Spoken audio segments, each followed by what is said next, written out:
Saksi sa walang awang pagpatay sa ama, balak gumanti.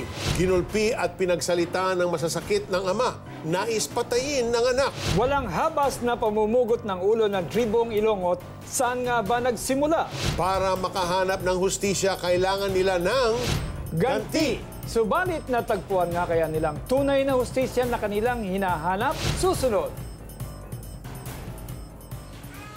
Anak, makinig kayo, may sasabihin sa tatay. Mga anak, gagawin ko ang lahat upang makapagtapos kayo ng pag-aaral. Matutupad na rin ang mga pangarap mo. Ang gabing iyon ay isa sa pinakamasayang alaala ng pagkabata ni Chito. Ni isa sa kanila ay hindi inakalang isang malagim na pangyayari ang nagbabadya. Oo nga no, parang galing sa ayawan, pwedeng pagtripan. Habang naglalakad pa uwi ay tatlong hindi kilalang kalalakihan ang humarang sa kanila.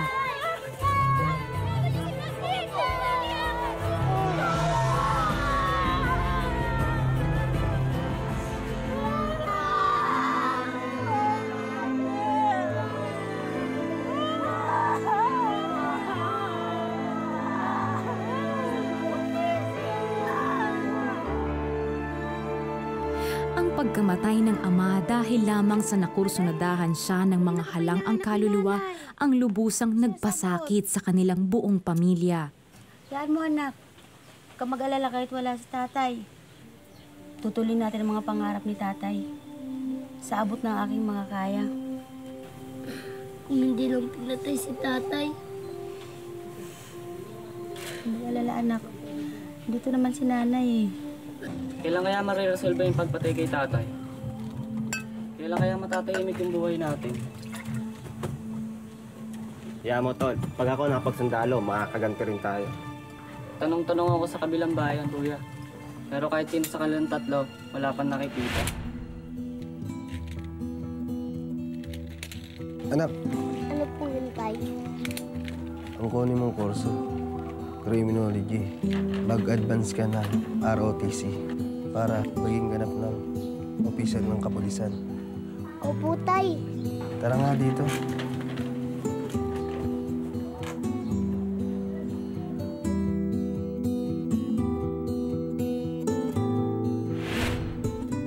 Kuya, sali naman ako sa inyo dyan. Hindi pwede, no? Bata ka pa. Basta, kuya, paglahan ko, sama ako sa inyo. Kung matigas ulo mo, Sige na, kuya. Sama ako. Tito, bakit tayo masama paglaro? Para ka matamlay. Patay na kasi ang tatay man. Tandaan mo yan. Paglaki ko, hanapin ko ang pumatay kay tatay. Papatayin ko sila. Papatayin? Sa paglipas ng maraming taon, hinayaan ni Chito na ang galit at puot ang siyang mangibabaw sa kanya. Hindi siya nag-aral ng criminology tulad ng pangarap ng kanyang ama para sa kanya. Pero naging bihasa sa pagiging kriminal sa pag-iisip na lahat ng ito'y para sa ama. Hanggang sa matagpuan niya ang isa sa mga pumatay sa ama at sa kanyang mga pangarap.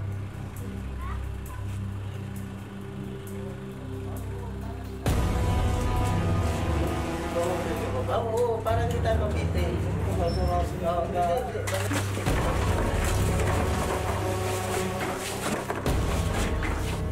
Ito, paano yan? Buhay pa pala. Ang akala ko yung napatay mo, nasa ospital pa pala. Gusto mo tirahin ko na?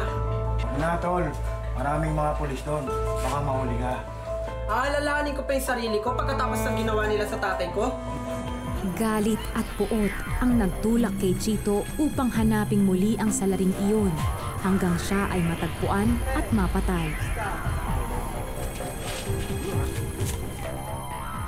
Subalit hindi na kontento matapos siyang unang makapatay. Hinanap at natagpuan din ang pangalawa. Nagtago si Chito sa isang lugar sa Maynila, ngunit patuloy na namuhay sa isang magulong mundo. Nasangkot sa maraming krimen at naging mainit sa mata ng batas. Sa kabila nito, tila kakaibang ligaya ang kanyang nadarama sa tuwing makakatakas sa mga alagad ng batas. hanggang isang pangyayari ang inakala niyang katapusan na ng kanyang buhay. Patay na yan! Wag, bata pa yan! Sa halagang 30 pesos kapalit ng buhay ay pinaalis si Chito na parang walang nangyari. Ngunit nanatiling marahas at muling nakapatay. Boss, malaki kita natin dyan ah. Malaki-laki kinita natin ngayon. Mata. Ay siya, boss. Eh bakit ito lang? Nagreklamo ka pa? Eh niloloko ko pala ako nito eh. Ako'y nasukol sa Bulacan at habang ako'y naroon, nililitis ako sa hukuman. Laki ko nga lang gulat dahil ang daming kaso na ipinatong sa akin. Kasala ako sa batas at nagkasala ako sa Diyos. So sa madalit sabi, nung bumaba ang promulgation, ako nasintensyahan. 10 years to 20 years sa pagkabilanggo. Na-encounter ko ang isang evangelistic rally doon. Aking natandaan yung isang misyonarya na si Mami Olga Robertson. So napakinggan ko for the first time yung salita ng ating Panginoon. At mayroon nagpatotoo, nakikilljoy po ako doon, parang ano ba yan? Pero habang kinukutya ko ang kanyang pagsasalita, siya naman tusok ng salita ng Diyos dito sa puso ko. Ang maliit at malaki mong kasalanan, sinasadya at hindi sinasadya, kung isuko sa Panginoon, banal ang Diyos na kaya niyang patawarin. Kung tatawag ka sa akin, tutugunin kita at ipapahayag ko sa mahiwagang bagay na hindi mo kayang naunawaan. Sabi ko, Panginoon, tatanggapin kita. Pag ako'y lalaya sa aking kahilingan, maglilingkod ako ng tapat sa iyo. Mamatay, mabuhay man ako, Panginoon. At simula noon, naranasan ko ang pagmamahal at pag-ibig ng ating Panginoon. Habang naroon ako sa bilangguan, nang dahil sa katapatan ko na sa ating Panginoon, isang araw, may kumatok. Ang sabi niya sa akin, 12-18-38 daspe, Sir, laya ka na. Wow! Hallelujah! Lumaya ako sa pamagitan ng conditional parole. Habang ako ay parolado, nag-umpisa na po yung aking paglalayag para maghayag o magkaroon ng mga krusada para sabihin ko na sadyang napakabuti po ng ating Panginoon. Nahanap ko yung pangatlo sa pumatay ng tatay ko. Iniisip ko, ito yung tao na sumira ng aking buhay, ng aming buong pamilya.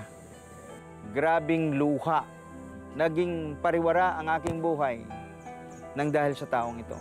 Habang palapit ng palapit ako, ano sabi ng ating Panginoon? Ang aking mga daan ay hindi nyo daan. Sabi ko sa kanya, Brad, mahal na mahal ka ng ating Panginoon at pinatawad na kita sa pagpatay mo sa tatay ko. At ang taong ito, sumunod sa aking pagpe-pray ng salvation. Iniwan ko ang taong itong luhaan na mayroon ng kagalakan, kaligtasan para sa ating Panginoon. Nagkaroon ako ng kagalakan mula sa ating Panginoon dahil na-release ko na ang total forgiveness sa taong pumatay ng aking tatay. Nagkaroon din akong matapat na kaibigan. Patuloy na nandyan sa aking tabi at patuloy na tumutulong sa akin, patuloy na umaayuda sa akin sa lahat ng oras, saan man lugar ay kasama ko ang kaibigan kong ito. Ang kaibigan kong ito na hindi ko makalimutan at tinanggap ko doon sa Muntinlupa sa Bilibid Prison ay ang pangalan ng ating Panginoong Hesukristo, na siyang nagbigay ng panibagong buhay ko sa ngayon. Kaya dati, revenge, ngayon po, glory to God. No? Kumbaga, dati ako pong most wanted noon, ay ngayon most invited para sa ating Panginoon. Nag-strike sa akin yung sinasabi doon sa unang bahagi ng kanyang testimonyo na yung ang ating Diyos ay gumagawa ng mga mahiwagang mga bagay na tanging ang Espiritu ng Diyos sa atin, yun lamang makakapagpaliwanag. And that is about forgiveness. Kasi talagang hindi niya maunawaan na sobrang galit niya, buong buhay niya ay inilaan niya na doon sa paghihiganti sa tatlong pumatay. No? Pero yung pangatlo ay hinanap niya, makatapos mapatay yung dalawa, hinanap niya yung pangatlo para patawarin. Amen. What a transformation. Tayo po'y manalangin. Amang banal naming nasa langit, napakabuti po ninyo sapagkat tunay na kayo ay bumabago na mga buhay na sira, Lord God, ay inaayos ninyo. Mga basag na buhay, Panginoon, ay nililinis ninyo, Panginoon. Salamat po, O Diyos, sapagkat tanging kayo lamang ang Diyos na nagpapatawad ng lubusan. Kayo lamang, Panginoon, ang nagbibigay ng liwanag sa mga taong nasasadlak sa kadiliman. Lord, dalangin po namin, Panginoon, na ang mga taong ngayon ay nanonood sa amin na may mga puot, pait, mga hinanakit sa kanilang mga puso, Panginoon. Dalangin namin na ikaw po ang mangusap sa kanila, na yung mga sipayo sa kanilang buhay, Panginoon, ay idulog nila sa iyo. Sapagkat yan po ang iyong kalooban sa amin. Na ang puso mo, Diyos, ay nasa pagpapatawad. Sapagkat dito, Panginoon, magsisimula ang iyong panunumbalik sa aming mga buhay. Naligaw po ang marami sa aming mga kababayan, O Diyos. Subalit ikaw, Panginoon, ang magtutuwid sa kanila sa pamamagitan ng iyong banal na Espiritu. Ang paghihiganti ay mapapalitan ng pagpapatawad at pagmamahal. Panginoon, binubuksan namin ang aming puso sa iyo. Inaanyayahan ka na pumasok sa aming puso. At ikaw, Panginoon, mula ngayon ang maging Panginoon at tagapagligtas ng aming buhay. Salamat sa kapatawaran na iginawad mo sa amin. Mula ngayon, kami po'y lalakad ng naayon sa iyong kalooban. Sa pangalan ni Jesus, Amen. Kung kailangan niyo pa ng panalangin at kung gusto ninyong lumalim pa sa inyong kaalaman tungkol kay Jesus at sa mga pagpapalang naghihintay sa inyo, tumawag lamang sa aming prayer center. Ang aming hotline ay 7370700. Pwede rin po kayo mag-text sa aming smart number 0949-888-8001 at sa Globe 0917-406-5001 at sa number 0925-300-3000. Magbabalik po kami. Mamimigay kami ng 2 librong isinulat ng batikang manunulat na si Rice Brooks na ang pamagat ay God's Not Dead sa unang 2 texter na makapagbibigay ng tamang sagot sa aming tanong. Nakaranas siya ng pagmamalupit sa kanyang ama. Sino siya? A. Gilbert, B. Chito, C. Mark, D. Gary. Alam niyo na ba ang sagot? Mag-text na sa aming Smart, Globe at Sun number.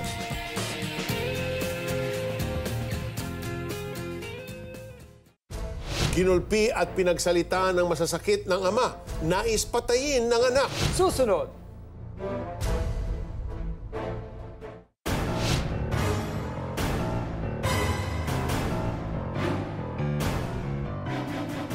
Bata pa lamang si Gilbert, nararanasan na niya ang pang-aabuso ng ama.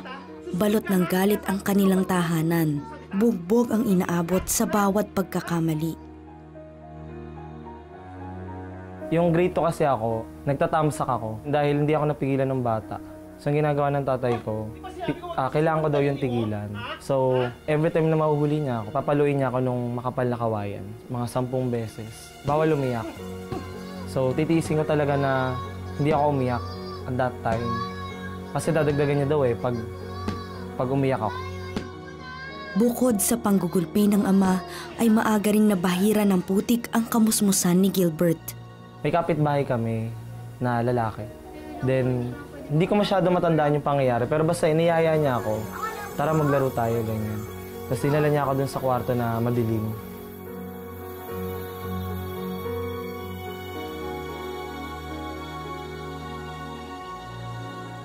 May pinagawa na siya sa akin na nung time na yun, wala namang tumatakbo sa isip ko. Nagpa-follow lang ako sa kanya. Then, after nun, napaisip ako ano yung nangyari. So, I was confused about that.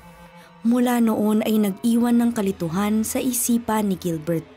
Parang hindi ko ma-explain sa feeling na bakit kaya ako parang may attraction sa same sex. Nung grade 1 kasi ako, nakita ko yung gwardiya and hindi ko ma-explain yung feeling na bakit parang physically attracted ako sa kanya, sexually attracted ako sa kanya. So that time, parang dahil hindi ko naman alam, ayun, I thought it was normal.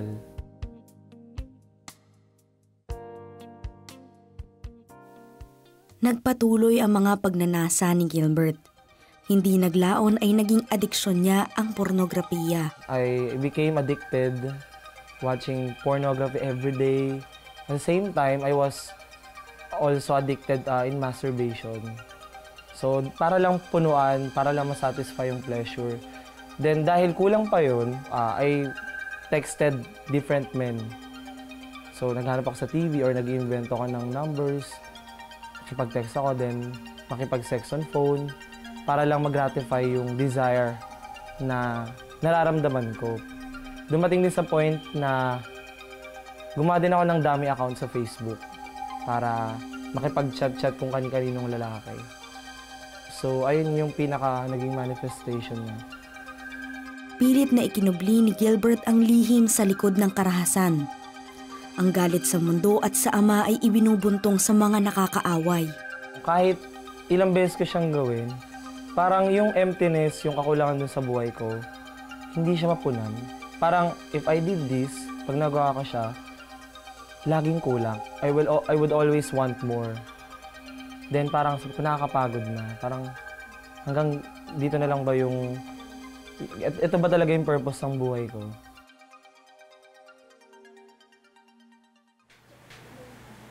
Gilbert! Uwi yung aso! Gilbert! Gilbert!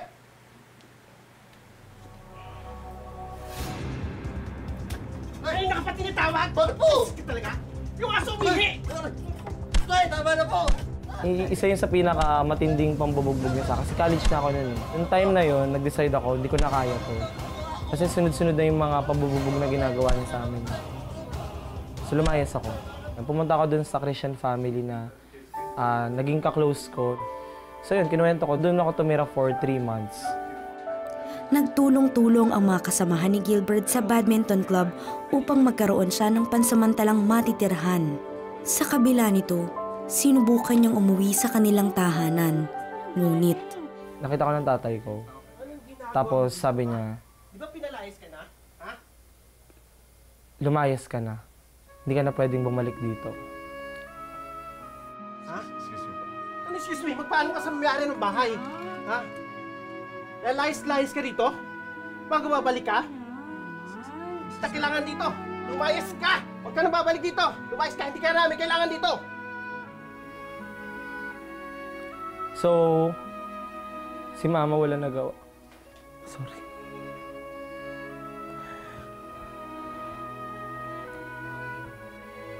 Sabi ko kay mama, may nag-offer ng bahay sa akin. Doon na lang muna ako titira.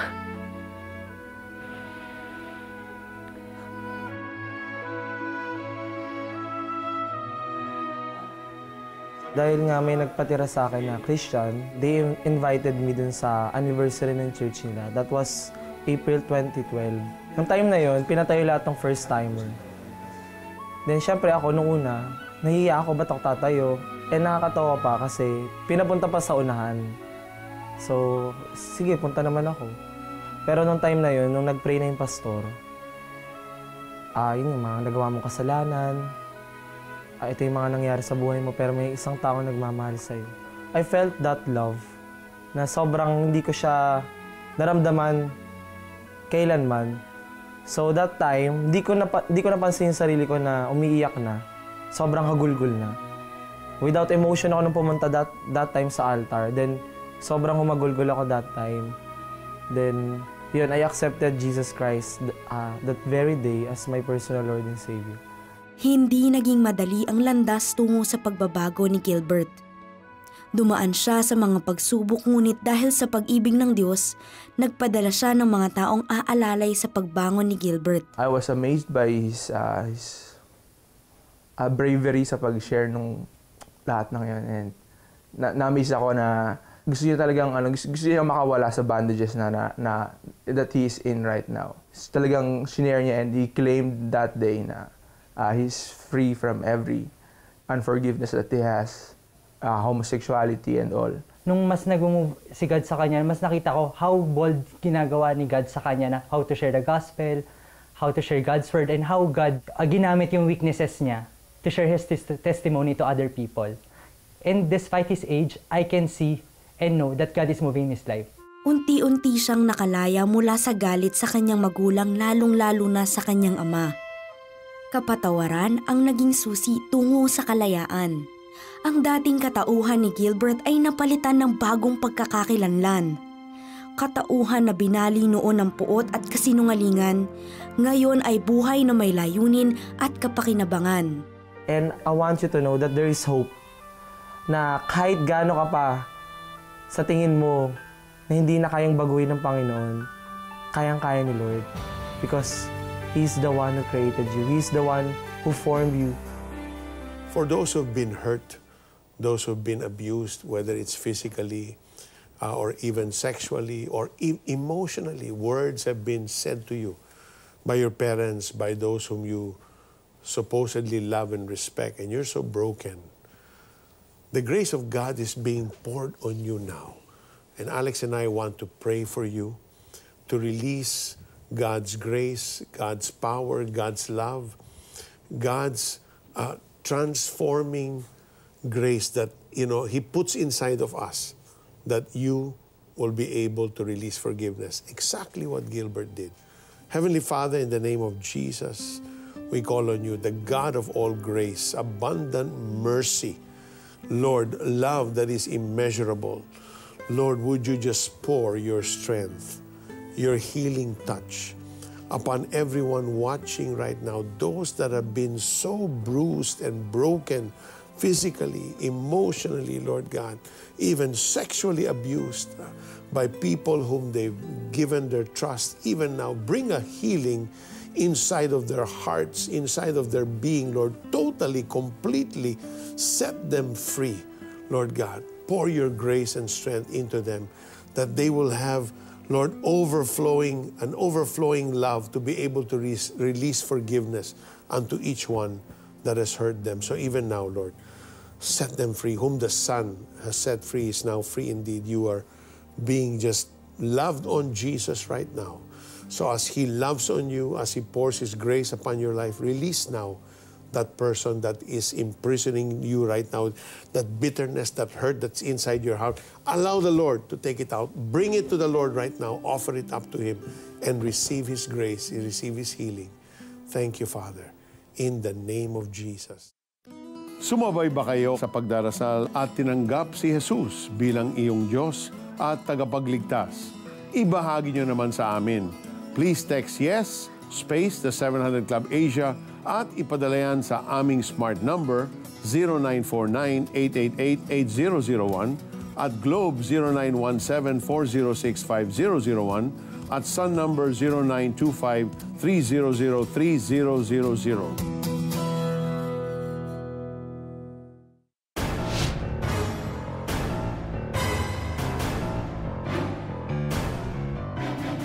Isa sa mga unang tao dito sa Pilipinas ang tribo ng Ilongot. Matatagpuan sila sa bahaging timog ng bulubunduki ng Sierra Madre. Kilala rin sila sa tawag na Bugkalot. Upang maprotektahan ang kanilang mga teritoryo laban sa mga mananakop, ang mga Ilongot ay naging headhunters. Yun ang pagiging headhunters ng mga Ilongot sa kanilang pananaw o pagkaalam. Ito yung isang paraan lang nila para matutunan ng mga maanak-anak nila na ipagtanggol din yung kanilang teritoryo. Kaya tinuturuan na sila simula pa lang sa pagkasilang. Makatakot nga nun yung mga nuno namin pagka nagdadala sila ng mga baraso. Pinatataga-taga sa mga bata para pagdating daw ng araw, ay hindi ka lang matatakot tumaga ng Hindi ka kakabahan, ganun. Ganun lang kasimple yung pagtuturo nila. Ang pamumugot ng ulo ay naging bahagi na ng kanilang kultura. Ayon sa kanila, nagiging ganap na lalaki ang isang individual kapag siya'y nakapugot na ng ulo. Yung mga Ilongot na nakakapugot, pag uwi niyan sila, mayroon silang parang victory party. Nagre-ritual yan sila. Nagkakatay yan sila ng baboy. Parang sineselebrate din nila. Pinararangalan din sila nung mga matatanda. Yan noon. At doon, pag nakapugot na doon, pwede ka nang maghikaw. Namayagpag na mahabang panahon ang kulturang ito ng mga Ilongot, kinatakutan at pinangilagan. Pag sinabi mong Ilongot ay ayaw mo nang pumasok dito kasi ang kuwan noon, ang natanim sa isip ng tao yung headhunting. Ay, huwag kang pupunta riyan. Pupugutan ka ng Ilongot, mas hindi ka naman niya pupugutan. Noong dekada 50, isang misyonero ang naglakas loob na umakyat ng bundok upang sadyain ang tribo at magbahagi ng salita ng Diyos. Siya ay si Gary Garsain. Ba't nandito ka sa lupain namin? Ako si Gary Garsain, isang misyonero. Nandito ako para ibahagi salita ng Diyos. Tinanggap ng tribo si Gary. Pinakinggan, pinakain at binigyan ng matutuluyan. Ngunit nakaramdam si Gary na tila may plano ang pinuno ng tribo na siya ay patayin. Niyaya si Gary sa gitna ng kagubatan. Dito ay nagdasal siya sa Diyos.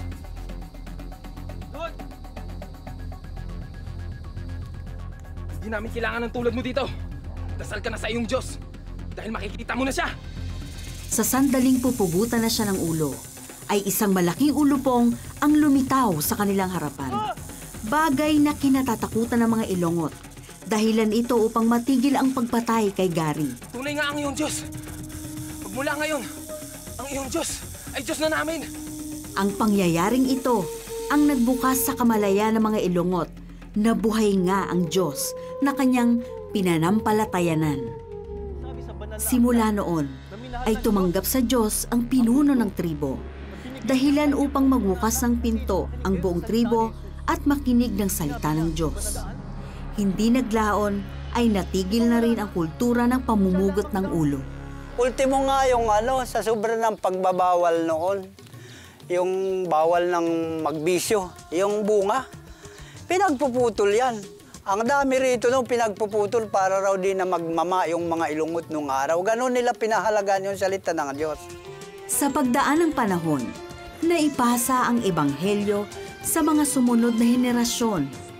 Umuwi na sa Panginoon ang kinikilala nilang ama ng kanilang pananampalataya na si Gary Garsain.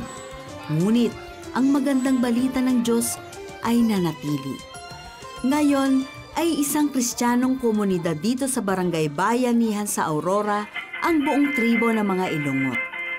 Ang dating mga katutubo na walang takot at kinikilalang Diyos, ngayon ay nagbabahagi na ng ebanghelyo sa ibang komunidad. Nakita ng mga Ilongot ang kapangyarihan ng ating Diyos.